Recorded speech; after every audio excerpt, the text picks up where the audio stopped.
Hi all, this is Shinas. ഇന്ന് എൻ്റെ ഒപ്പം ഉള്ളത് നെസറിനാണ്. കോട്ടയം ജില്ലയിലെ മുണ്ടക്കയത്ത് നിന്ന് വരുന്ന നെസറിൻ പാല അൽഫോൺസോ കോളേജിലാണ് ഗ്രാജുവേഷൻ എക്കണോമിക്സിൽ കഴിഞ്ഞത്. ഇത്തവണത്തെ റാങ്ക് ലിസ്റ്റിൽ 703 റാങ്കാണ് നെസറിൻ കരസ്ഥമാക്കിയിരിക്കുന്നത്. നെസറിൻ, കൺഗ്രാജുലേഷൻസ്.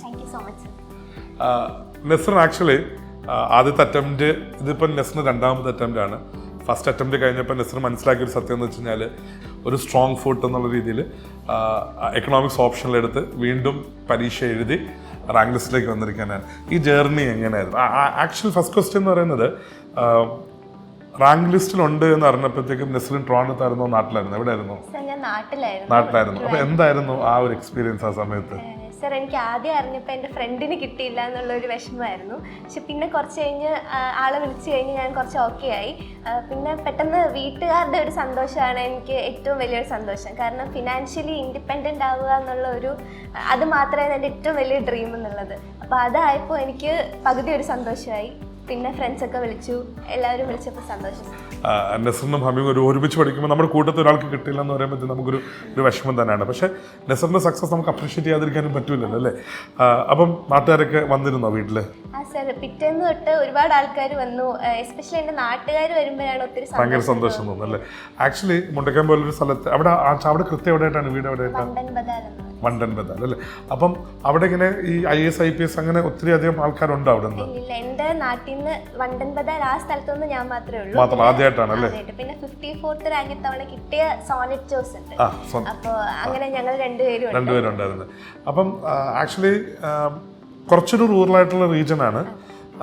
അപ്പം എപ്പോഴായിരിക്കും ഈ UPC എന്ന് പറഞ്ഞൊരു ആഗ്രഹം, അല്ലെങ്കിൽ ഈ ഒരു സെഗ്മെന്റിലേക്ക് തിരിയാനായിട്ട് തോന്നിയത് എപ്പോഴായിരുന്നു? സർ, എനിക്ക് ചെറുപ്പം തൊട്ടേ ഒരു ആഗ്രഹമുണ്ട്. എൻ്റെ ഒരു കസിൻ ഉണ്ടായിരുന്നു. അപ്പോൾ ആൾ ഇതേപോലെ പ്രിലിംസ് കഴിഞ്ഞ് മെയിൻസ് ഫെയിൽ ആയതാണ്. അപ്പം ഇങ്ങനൊരു എക്സാമ്പിൾ മുന്നിലുള്ളത് കൊണ്ട് ആൾ എന്നെ ഒത്തിരി മോട്ടിവേറ്റ് ചെയ്തിരുന്നു. പിന്നെ നമ്മൾ പത്രം വായിക്കുമ്പോഴാണെങ്കിലും ഈ സിവിൽ സർവൻസിനെ കൊണ്ട് ചെയ്യാൻ പറ്റുന്ന കാര്യങ്ങളുണ്ട്, അവർക്ക് മാത്രം ചെയ്യാൻ പറ്റുന്നത്. അപ്പോൾ എന്നെ സംബന്ധിച്ചിടത്തോളം എനിക്ക് കിട്ടിയ എഡ്യൂക്കേഷൻ വെച്ച്, അല്ലെങ്കിൽ എനിക്ക് കിട്ടുന്ന ആ പ്രിവിലേജസ് വെച്ച് അണ്ടർ പ്രിവിലേജ്ഡ് ആയിട്ടുള്ള ആൾക്കാരെ ഹെൽപ്പ് ചെയ്യാൻ പറ്റുന്ന ഒരു സർവീസ് ആയിട്ട് എനിക്ക് തോന്നി. അങ്ങനെയാണ് സിവിൽ സർവീസ്. ശരിക്കും നമ്മുടെ മുന്നേ ആരെങ്കിലൊക്കെ നടന്നിട്ടുണ്ടെങ്കിൽ നമുക്ക് അറ്റ്ലീസ്റ്റ് അത് കുറച്ചും കൂടെ എഫക്റ്റീവ്ലി എങ്ങനെ ചെയ്യാൻ പറ്റുമെന്ന് മനസ്സിലാവും. ഐലേണുമായിട്ടുള്ളൊരു അസോസിയേഷൻ എങ്ങനെയായിരുന്നു? സർ, ഞാൻ ഇവിടെ ഇൻ്റർവ്യൂ മെൻറ്റർഷിപ്പ് പ്രോഗ്രാമിനാണ് വന്നത്. അപ്പോൾ ഞാൻ റിസൾട്ട് വന്നതിന് ശേഷം ഡാഫ് ഫില്ലിങ്ങിനാണ് ഞാൻ ഷിനാസ് സാറിൻ്റെ അടുത്ത് വരുന്നത്. അപ്പം ഡാഫ് എനിക്ക് ഒന്നും അറിയില്ല എന്താ ചെയ്യേണ്ടതെന്ന്. അപ്പോൾ സാർ എനിക്ക് കറക്റ്റ് ഒരു ഫോർമാറ്റിൽ എൻ്റെ ഹോബീസും പിന്നെ അച്ചീവ്മെൻറ്റ്സും ഒക്കെ അതേപോലെ തന്നെ ഒരു ഫോർമാറ്റിലാക്കി തന്നു. അപ്പോൾ എനിക്ക് സത്യം പറഞ്ഞാൽ ഞാൻ എൻ്റെ ഫ്രണ്ടും കൂടാണ് വന്നത്. അപ്പോൾ സാർ തന്ന ആ ഒരു വെൽക്കമിങ്ങും അതൊക്കെ എനിക്ക് ഭയങ്കരമായിട്ടൊരു പേഴ്സണൽ ടച്ച് ഫീൽ ചെയ്തു. അതിനുശേഷം ഞാൻ പിന്നെ ഇൻ്റർവ്യൂ മെൻറ്റർഷിപ്പ് പ്രോഗ്രാമിലേക്ക് വന്നപ്പോൾ പിയർ മോക്സ് ഉണ്ടായിരുന്നു. അപ്പോൾ ഞങ്ങൾ 4 പേര് ചേർന്നിട്ട് എല്ലാ ദിവസവും ഞങ്ങൾ 4 പേരും വരുമായിരുന്നു. ഇപ്പം ഒരാൾ വന്നില്ലെങ്കിലും 3 പേരും എന്തായാലും വരും. അങ്ങനെ ഡെയിലി അറ്റൻഡ് ചെയ്തുകൊണ്ടിരുന്ന സെഷൻസ് ആയിരുന്നു. അപ്പം അത് ഭയങ്കര ഹെൽപ്ഫുള്ളായി. അതിൽ നിന്ന് ക്വസ്റ്റ്യൻസ് ഒന്നും വന്നില്ല എങ്കിൽ കൂടിയും നമുക്ക് പറയാനുള്ളൊരു കോൺഫിഡൻസ് ആ പിയർ മോക്സിൽ നിന്ന് ജനറേറ്റ് ആയി. പിന്നെ ഇവിടെ മോക്ക് ഇൻ്റർവ്യൂ അറ്റൻഡ് ചെയ്തിട്ടുണ്ട്. ഒരു മുൻ പാനലിസ്റ്റ് ആയിരുന്നു ഉണ്ടായിരുന്നു. അപ്പം സാറിൻ്റെതും വളരെ നല്ല രീതിയിലുള്ള ഫീഡ്ബാക്സ് എനിക്ക് കിട്ടി. അപ്പോൾ ആ രീതിയിലൊക്കെ നന്നായിരുന്നു സാർ. കറന്റ് ഇപ്പോൾ 703 ആണ് റാങ്ക്. നെസറിൻ എനിക്കൊന്ന് IRS IT ഏതെങ്കിലും ഒരു സർവീസിലേക്ക് വരാൻ സാധ്യതയുണ്ട്. പക്ഷേ നെസറിന് ഇതിലേക്ക് തിരിയുമ്പോൾ നെസറിൻ്റെ ഫസ്റ്റ് ആഗ്രഹം എന്ന് പറയുന്നത് IASലേക്ക് വരിക എന്നുള്ളതല്ലേ? ഒന്നുകൂടെ എഴുതാൻ എന്താണ് മനസ്സിൽ വിചാരിക്കുന്നത്?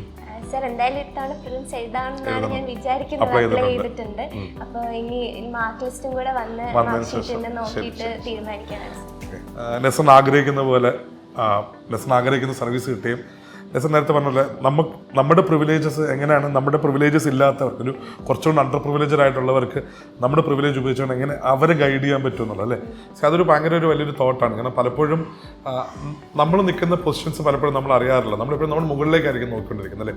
പക്ഷേ നമുക്ക് കിട്ടിയ പ്രിവിലേജസ് മനസ്സിലാക്കി അത്രയും ആ ഒരു പ്രിവിലേജിൽ എത്താൻ പറ്റാത്തവരെ നോക്കുകയും അവരിൽ എങ്ങനെ മുന്നോട്ട് കൊണ്ടുവരാൻ പറ്റും എന്നാഗ്രഹിക്കുകയും ചെയ്യുന്ന നെസറിനെ പോലുള്ളൊരു സർവീസിലേക്ക് വരുന്നത് നാടിന് ഭയങ്കര നല്ലത് തന്നെയാണ്. നെസറിന് ആഗ്രഹിക്കുന്ന രീതിയിലുള്ള ഒരു അഡ്മിനിസ്ട്രേറ്റർ ആവാൻ സാധിക്കട്ടെ. എല്ലാവിധ ആശംസകളും. Thank you. ഒരു കാര്യം കൂടെ പറയാനുണ്ട്. ഞാൻ ആക്ച്വലി ചിന്തൻ ബൈതക്ക് എന്ന് എൻ്റെ സാറിൻ്റെ പ്രോഗ്രാം അറ്റൻഡ് ചെയ്തിട്ടുണ്ട്. അപ്പോൾ അന്ന് ഞാനിങ്ങനെ പോയപ്പോൾ നമ്മളിങ്ങനെ ആട്ടം മൂവീനെ പറ്റിയൊക്കെ ഡിസ്കസ് ചെയ്തിരുന്നു. അപ്പോൾ ഞാൻ നോക്കുമ്പോൾ എൻ്റെ ചുറ്റും ബോയ്സാണ്. അന്ന് ഞാൻ മാത്രമേ ഉണ്ടായിരുന്നുള്ളൊരു ഗേളായിട്ട്. അപ്പോൾ ഞാനിങ്ങനെ സംസാരിക്കുമ്പോൾ എനിക്ക് അതുമായിട്ട് കോറിലേറ്റ് ചെയ്യാൻ പറ്റുന്നുണ്ടായിരുന്നു. അപ്പം അങ്ങനെ വന്നു. അത്രയും ഒരു എഫേർട്ട് ഇട്ടന്ന് ഒത്തിരി രാത്രിയായി. ഞാനൊരു 11:30 വരെ ഉണ്ടായിരുന്നു. എന്നിട്ടാണ് ഞാൻ തിരിച്ച് ഹോസ്റ്റലിൽ പോയത്. അപ്പോൾ എനിക്കിങ്ങനെ അത് എൻ്റെ മനസ്സിലിങ്ങനെ നിൽക്കുന്നുണ്ട്. അപ്പോൾ ഞാൻ അന്ന് കുറച്ച് പേടിച്ചിരുന്നു. പക്ഷേ സാർ എന്നെ കൊണ്ട് വീണ്ടും ഒരു ആൻസർ പറഞ്ഞിട്ട് അത് വീണ്ടും പറയിപ്പിച്ചു. അപ്പോൾ അത് എനിക്കിപ്പോഴും ഒരു ലാസ്റ്റിംഗ് മെമ്മറി ആയിട്ട് നിൽക്കുന്നുണ്ട്. സാറ് ഫുഡ് വാങ്ങി തന്നു. അപ്പോൾ അതൊക്കെ ഇങ്ങനെ എപ്പോഴും നമ്മുടെ മനസ്സിലതുണ്ടാവും. സാറ് അത്ര ഇതായിട്ട് വെൽക്കമിങ് ആയിട്ട് സാറ് എപ്പോഴും ട്രീറ്റ് ചെയ്യുന്നതിനൊക്കെ. അപ്പോൾ thank you so much sir. ഈ ചിന്തക് ബൈഠക് എന്ന് പറയുന്നത് ആക്ച്വലി നമ്മൾ കഴിഞ്ഞ കുറച്ച് നാളുകളായിട്ട് പ്രാക്ടീസ് ചെയ്യുന്ന ഒരു ആക്ടിവിറ്റിയാണ്. ഒരു സ്മോൾ ഗ്രൂപ്പ് ഓഫ് ഒരു 5 to 6 സ്റ്റുഡൻസിനെ നമ്മൾ ഒരുമിച്ച് ഇരുന്നിട്ട് കുറച്ചുകൂടി പ്രൊലോങ്ഡ് ആയിട്ടുള്ള സെഷൻസാണ് ഇൻ്റർവ്യൂവിൻ്റെ സമയത്ത് നടത്താറുള്ളതാണ്. നമ്മൾ ഇരുന്ന് ചെയ്യുക, ചിന്തിച്ച് ചെയ്യാന്നൊക്കെയുള്ള അർത്ഥത്തിൽ നമ്മൾ അതിന് ചിന്തക് ബൈഠക് എന്ന് പേരിട്ടത്.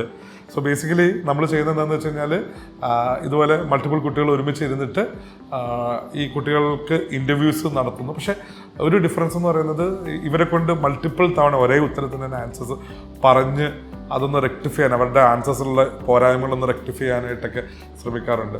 അപ്പം ഇത് കുറച്ച് നീണ്ടു പോകാറുണ്ട്. അപ്പം സാധാരണ ഇതുവരെ നടന്ന ചിന്തക് ബൈഠക്കിൽ എനിക്കൊന്ന് നെസൻ അന്ന് കുറച്ച് നേരത്തെ വന്നു. അന്ന് ഇവർ ബാക്കിയുള്ളവരെല്ലാവരും രാവിലെ 5 മണിക്ക് എന്നാണ് പറഞ്ഞത്. അപ്പം നമ്മൾ നൈറ്റ് ഫുഡൊക്കെ കഴിച്ച് കുറച്ചധികം നേരം ഇരുന്ന് പോകുന്നൊരു പരിപാടിയാണ്. പക്ഷേ ഭയങ്കര രസമുള്ളൊരു പരിപാടിയാണ്. അപ്പം ആക്ച്വലി നമ്മൾ ഇതുപോലെ ഇടുന്ന കുറേ കുഞ്ഞു എഫേർട്ട് എന്ന് വെച്ച് കഴിഞ്ഞാൽ അൾട്ടിമേറ്റ്ലി ഒരു ട്രാൻസിഷൻ എല്ലാ കുട്ടികളിലും സംഭവിക്കാൻ ഞാൻ വിശ്വസിക്കുന്നുണ്ട്. സോ ഐ തിങ്ക് അതിൻ്റെയൊക്കെ പാർട്ടായി നെസൻ നമ്മുടെ കൂടെ നിന്നത് നമുക്ക് ഭയങ്കര സന്തോഷമായ കാര്യമാണ്. Okay, thank you.